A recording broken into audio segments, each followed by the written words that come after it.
बयान आया है बहुत निंदनीय है और ये इजी पॉलिटिक्स अब शुरू हो गया है और इसके जिम्मेदार सिर्फ और सिर्फ बीजेपी है। इजी पॉलिटिक्स इसको हम इजी पॉलिटिक्स कहते हैं, जिसमें गद्दे में बैठ के भाषा किसी के धर्म को निंदा कर दी जाती है, किसी जाति की धर्म को निंदा कर दी जाती है, इसमें काम नहीं किया जाता है।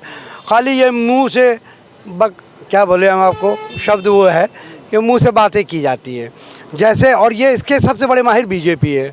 80-20 हिंदू मुसलमान, जिना पाकिस्तान, गोली मारो सालों को, ये पूरा कर के इन्होंने वोट पोलराइजेशन किया। अब उसी क्रम में ये जा रहे हैं, क्योंकि अभी स्वामी प्रसाद बीएसपी से फिर बीजेपी से आए हैं। इन्होंने भी, इनकी ये जो राजनीति है वो सिर्फ पिछड़े और अग्रह को बांटने की है, जैसे उन लोग की राजनीति हिंदू मुसलमान को बांटने की थी। तो अब ये ऐसी राजनीति आ गई है इस स्तर पे कि कोई मुद्दे पे बात नहीं करता। ना आज रोज़गार पे बात हो रही है, ना गरीबी पे बात हो रही है, ना महंगाई पे बात हो रही है, ना नौकरी पे बात हो रही है। इसमें काम करना पड़ता है ना। आज आप ये बताइए कि गरीबी जो है 7.44 15 महीने में सबसे उछले स्तर पर पहुंच गई है। 45 वर्ष में बेरोज़गारी सबसे उछले स्तर पे इनके सरकार में थी, कोई बात नहीं हो रही है। आप विपक्ष में बैठे हो स्वामी प्रसाद जी, आपको क्या मुद्दा उठाना चाहिए? आपको ये उठाना चाहिए कि नौकरी क्यों नहीं दे रहे हैं। आपको मोदी से ये पूछना चाहिए कि आपने 50 लाख करोड़ कर्ज क्यों देश में बढ़ा, 100 लाख करोड़ कर्ज क्यों देश में बढ़ा दिया। आपने 27 लाख करोड़ एक्साइज ड्यूटी क्यों ली आम जनता से। जो डीजल 3.5 रुपया का था उसको बढ़ा के आपने 8.5 रुपये 18 रुपया कर दिया। जो पेट्रोल 8.5 रुपया था उसको बढ़ा के आपने 19 रुपया क्यों कर दिया। ये सवाल आपको पूछना चाहिए। आपको सवाल ये पूछना चाहिए कि NCW आंकड़ा में 31,000 महिलाओं पे अपराध दर्ज हुआ है, जो 8 साल में सबसे उछले स्तर पे ये क्यों हो रहा है। आप सरकारी नौकरी जो खाली है 60 लाख पद, उसको क्यों नहीं खोला जा रहा है। ये सब ना करके एक ने इजी पॉलिटिक्स कि धर्म को आड़ ले लो, लक्ष्मी जी पे बात करो, अब इसी पे बहस होए, अगला पिछड़ा। अभी और बात है इनके पास, बहुत पेट में रखे हैं, अब इन्होंने डाला है, अब इस पे बीजेपी भी आ जाएगी और ये भी आ जाएंगे। और कोई जनता की बात नहीं है जिसके लिए इनको चुन के भेजा गया है, मोदी जी को चुन के भेजा गया है। उन लोग जनता की बात नहीं करते हैं, उन लोग इजी पॉलिटिक्स करते हैं। ये सारे नेता एक ही थाली के चट्टे बट्टे हैं, एक सिक्के के दो रूप हैं। कोई धर्म का आधार लेकर राजनीति कर रहा है, कोई जाति का आधार लेकर राजनीति कर रहा है। सबका मकसद एक है, 1 2 का 4 4 2 का 1, राम राम जपना पराया माल अपना। इसके अलावा कोई काम नहीं कर रहे हैं। तो ये आम जनता को सोचना पड़ेगा कि उनकी जनता सोच रही है या समझ रही है इस तरह की जो राजनीतिक कारनामे राजनेता कर रहे हैं। जी समझ रही है। अब नीतीश कुमार ने 1,20,000 नौकरियां नियुक्ति निकाली है, सरकारी नौकरियां हैं, बहुत बड़ी बात है। और उन्होंने कहा कि अब अगला जो नौकरी निकालेंगे वो राष्ट्रीय औसत से बेहतर होगा। तो ये समझ रहे हैं। कल गरीबी में मोदी जी को बोलना पड़ा, वो पिच तैयार हो रही है और उस पिच के आपको भटकना नहीं चाहिए स्वामी प्रसाद जी। आपको एक नया पिच तैयार करना होगा बेरोज़गारी पे, नौकरी पे। बल्कि इन्होंने क्या कौन सा पिच तैयार किया है? इन्होंने जाति वाला पिच तैयार किया है और इसमें कामयाब होते दिख रहे हैं। जिस तरीके से हड़बड़ी बीजेपी में आ रही है, हर बयान पे ये फ़ौरन रिएक्ट कर रहे हैं, उससे ये जाहिर हो रहा है कि ये अब जाति पे बटेगा। जैसे वो PDA कह ही दिए हैं, पिछड़ा और अल्पसंख्यक और दलित। जाति तो वैसे भी जाति का जो मामला है, कहीं ना कहीं जाति की जो राजनीति है वो ख़त्म होने का नाम नहीं ले, क्योंकि बिहार में जिस तरह जातिगत सर्वे हुआ उसके बाद जो है आरक्षण को बढ़ाने की बात हुई, 75% करने की बात हुई, फिर उसकी जो मांग है पूरे देश में उठने लगी। कहीं ना कहीं जातीय जनगणना केंद्र सरकार के ऊपर कराने का दबाव भी है।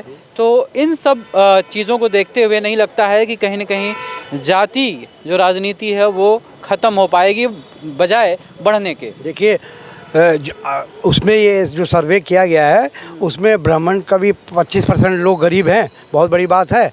ऐसा नहीं आप जाति में अलग गरीब और अमीर, इसमें सिर्फ 2 धर्म हैं हिंदुस्तान में और 2 जाति हैं, उसके ऊपर कभी ना देखिएगा। एक है अमीर का, एक गरीब का है। गरीब और गरीब होता जा रहा, अमीर और अमीर होता जा रहा है। आपको धर्म और जाति पे बांट रहे हैं ये लोग। असल में सिर्फ 2 ही जातियाँ और 2 ही धर्म हैं, एक है गरीबी का, एक है अमीरी का। अमीर और अमीर हो रहे हैं, गरीब और गरीब हो रहे हैं। 122 अरबपति से 166 हो जा रहे हैं और 40 करोड़ लोग गरीबी में रेखा के थे, 80 करोड़ लोग गरीबी रेखा के नीचे आ गए हैं। तो ये बात समझना होगा। और आज ब्राह्मण भी 25% गरीब हैं। भूमिहार जो अगला जाते हैं वो 27% गरीबी में है। तो आप ये सब भूल जाइए और गरीबी अमीरी पे बात करिए, तभी आप कोई बात कर सकते हैं। रहा जाति का सवाल, आप चाहे जितना बोलें, जाति पे इलेक्शन होता ही है। आप गांव चले जाइए, आपकी जाति का होगा आपको वोट मिलेगा, उनकी जाति का होगा उनको वोट मिलेगा। बोलने से कुछ नहीं होता है, ये हो ही। वैसी की वजह से बीएसपी एक टाइम में टॉप पे था, 80-20 करके उन्होंने टॉप पे कर लिया। फिर उनके बाद बीजेपी की सरकार आई, उन्होंने हिंदू मुसलमान करके टॉप कर लिया। अब ये एक राजनीति आ रही है, पिछड़ा मुसलमान और दलित करके ये टॉप पे जाना चाहते हैं। मुद्दे पे बात करो भाई, मुद्दे के लिए आपको चुना है। आप स्वास्थ्य शिक्षा पे बात ही नहीं करते। हमने तो एक भी स्पीच नहीं सुना, ना एक डिबेट सुना कि शिक्षा पे, स्वास्थ्य पे, गरीबी, बेरोजगारी पे डिबेट हो रही है। हम आम जनता त्रस्त हो गए हैं ये सब सुन सुन के।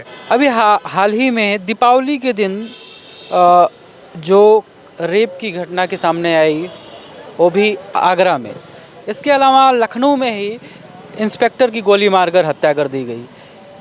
क्या कानून व्यवस्था यूपी में जो सरकार दावा करती है जिस तरह से कि कानून व्यवस्था चुस्त दुरुस्त है, प्रशासन की बातें जो होती हैं उसमें कितनी आपको सच्चाई दिखती है, और क्या आपको लगता है कि वाकई में सिर्फ दावे हैं, दावों का कुछ नहीं?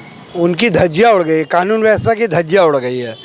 कानून व्यवस्था से बातें हैं, बातों कुछ नहीं है, धज्जियाँ उड़ रही है। कानून व्यवस्था पर ध्यान देना पड़ेगा, क्योंकि 31,000 महिलाओं में एनसीडब्ल्यू का आंकड़ा है कि वहाँ पर उनके अगेंस्ट एप्लीकेशन गई है, जो 8 साल में सबसे अधिक है। तो कानून व्यवस्था पहले जैसा था वैसे ही अब है। बस पहले कुछ लोगों को प्रताड़ित किया जा रहा है, अब कुछ लोगों को प्रताड़ित किया जा रहा है। आम जनता सिर्फ प्रताड़ित हो रही है बस।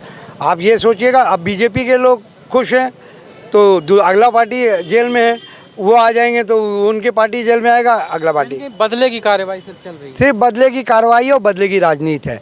स्वास्थ्य शिक्षा में जब तक बात नहीं होगा तब तक कुछ नहीं हो सकता, जब तक लोग पढ़ेंगे नहीं, आगे बढ़ेंगे नहीं।